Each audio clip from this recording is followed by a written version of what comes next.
સદભાવના mission class Baharpura ગોધરાની 14 વર્ષ પૂર્ણ કરી 15મા વર્ષે અદ્ભુત સફળતા પર કાર્યક્રમોનું આયોજન કરવામાં આવ્યું।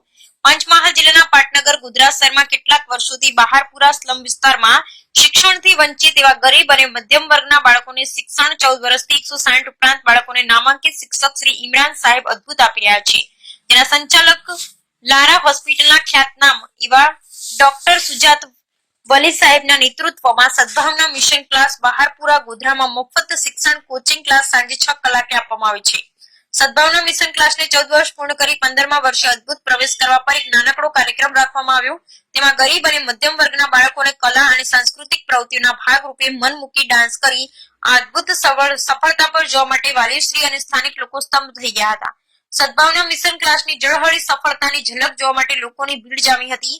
સાથે તેમના ઉજ્જવળ ભવિષ્ય માટે શૈક્ષણિક કાર્ય અનેક પ્રવૃત્તિઓ સ્પર્ધાઓ પ્રવાસ અને કોમ્પિટિશન રાખવામાં આવે છે જેમાં તેમને અદ્ભુત સફળતા મળી છે।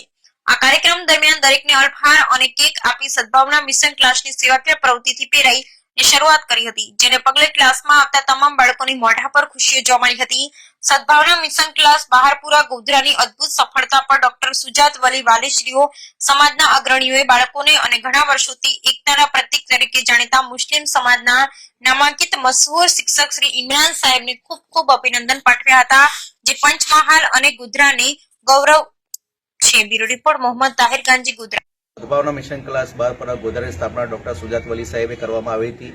આજે 14 વર્ષ પૂર્ણ કરીને 15મા વર્ષમાં અમે પ્રવેશી રહ્યા છે।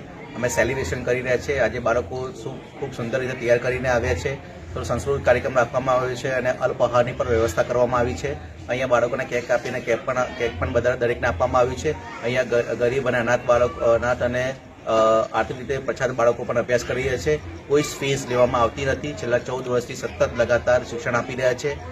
તમામ બાળકો વાલીશ્રીઓ અને સ્થાનિક લોકોએ પણ ખૂબ ખૂબ અભિનંદન પાઠવ્યા છે અને આજે અમે સૌ કાર્ય કરી રહ્યા છે, સુંદર કાર્ય કરી રહ્યા છે। 160થી વધુ બાળકો અભ્યાસ કરી રહ્યા છે।